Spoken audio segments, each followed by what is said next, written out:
Hello, નમસ્કાર. આજે હું સરસ મજાના સિંગ પાકની રેસીપી શેર કરવા જઈ રહી છું. નાના મોટા બધાને જ ભાવે એવી સરસ મજાની આ સિંગ પાકની રેસીપી છે. તો ચલો હવે આપણે આગળની પ્રોસેસ જોઈએ. તો 500 ગ્રામ જેટલા મેં સિંગ દાણા લીધા છે. હવે આપણે એક પેન લઈશું, એમાં સરસ રીતે ધીમા તાપે શેકી લઈશું. ઉપરની છાલ નીકળી જાય ત્યાં સુધી સરસ રીતે એને શેકવાના છે. તો આપણા સિંગ સરસ રીતે શેકાઈ ગયા છે. હવે આપણે એક પ્લેટમાં કાઢી લઈશું. હવે આપણે એને ઠંડા થવા દઈશું. ઠંડા થાય ત્યારબાદ આપણે ઉપરની છાલ કાઢી લઈશું. તમે જોઈ શકો છો સરસ મજાના આપણા સિંગ શેકાઈ ગયા છે, ઠંડા પણ થઈ ગયા છે. હવે આપણે છાલ ઉતારી લઈશું. તો છાલ મેં કાઢી લીધી છે. હવે આપણે મિક્સર જાર લઈશું, એમાં આપણે ક્રશ કરી લઈશું. તો ક્રશ પણ થઈ ગયા છે. હવે આપણે એક કઢાઈ લઈશું, એમાં 2 ચમચી જેટલું ઘી લઈશું. ત્યારબાદ ગોળ લઈશું, 2 ચમચી જેટલું પાણી લઈશું. તો સરસ મજાનો આપણો ગોળ પાકી જાય. ધીમા તાપે ગોળને ઓગાળવાનો છે. એક તારની ચાસણી બનાવવાની છે.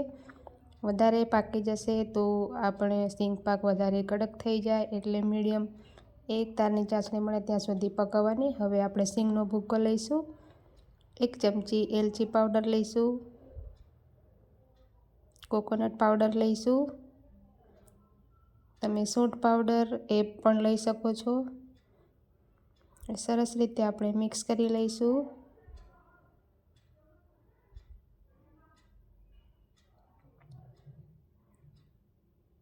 તો સરસ હવે મિક્સ થઈ ગયું છે.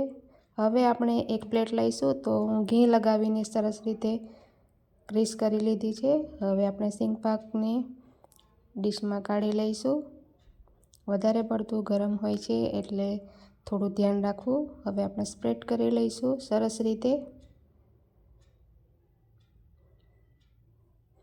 જેમ જેમ ઠંડો થશે તેમ થોડું હાર્ડ થઈ જશે. હવે આપણે ડ્રાયફ્રૂટ લઈશું. મેં 1 ચમચી જેટલા સફેદ તલ પણ લીધા છે. થોડું દબાવી લેવાનું એટલે સરસ રીતે ચોંટી જાય. ઠંડુ થઈ જાય એટલે આપણે કટ કરી લઈશું. આના તમે લાડુ પણ બનાવી શકો છો. તો સરસ રીતે ઠંડુ થઈ ગયું છે. હવે આપણે ચોરસ કટ કરી લઈશું. જો તમને મારી રેસીપી ગમી હોય તો જરૂરથી ટ્રાય કરશો. લાઈક, શેર એન્ડ કોમેન્ટ કરવાનું ભૂલતા નહીં. Thank you.